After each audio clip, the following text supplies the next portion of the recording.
नमस्कार मित्रांनो, जय महाराष्ट्र। पुण्यात मोठा राजकीय भूकंप, भाजप राष्ट्रवादी काँग्रेसला खिंडार, बड्या नेत्यांनी केलाय ठाकरेंच्या शिवसेनेत पक्षप्रवेश। मित्रांनो, सविस्तर बातमी आपण जाणून घेऊया व्हिडिओच्या माध्यमातून। त्या अगोदर तुम्ही जर आपलं राजकीय वादळ यूट्यूब चॅनल सबस्क्राईब केलं नसेल तर चॅनलला नक्की सबस्क्राईब करा।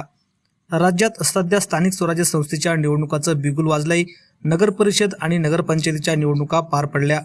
काही प्रभागातील निवडणुका 20 डिसेंबर रोजी होणार आहेत। दरम्यान आता नेत्यांचे लक्ष नगरपालिका आणि महानगरपालिका निवडणुकांकडे वळले आहेत। याच पार्श्वभूमीवर पक्षपोळीच्या राजकारणाही जोर धरू लागले आहे।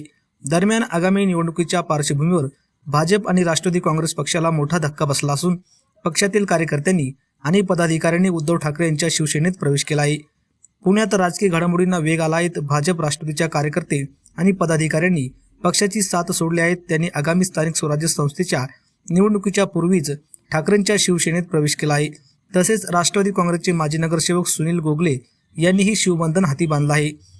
शिवसेना पक्षप्रमुख उद्धव बाळासाहेब ठाकरे यांच्या मातोश्री निवासस्थानावर हा पक्षप्रवेश सोहळा पार पडला। यावेळी राष्ट्रवादी काँग्रेसचे माजी नगरसेवक सुनील गोगले, भारतीय जनता पार्टी माथाडी पुणे शहर अध्यक्ष अक्षय भोसले आणि मातंग एकता आंदोलनाच्या आरती मिसाळ यांनी हाती शिवबंधन बांधले आहे। त्यांच्या या पक्षप्रवेशामुळे आता उद्धव ठाकरेंची ताकद या ठिकाणी पुन्हा एकदा वाढल्याचं चित्र या ठिकाणी समोर येत आहे। तर याबद्दल आपल्याला काय वाटतं? आपल्या प्रतिक्रिया कमेंट बॉक्समध्ये नक्की व्यक्त करा। धन्यवाद। जय महाराष्ट्र।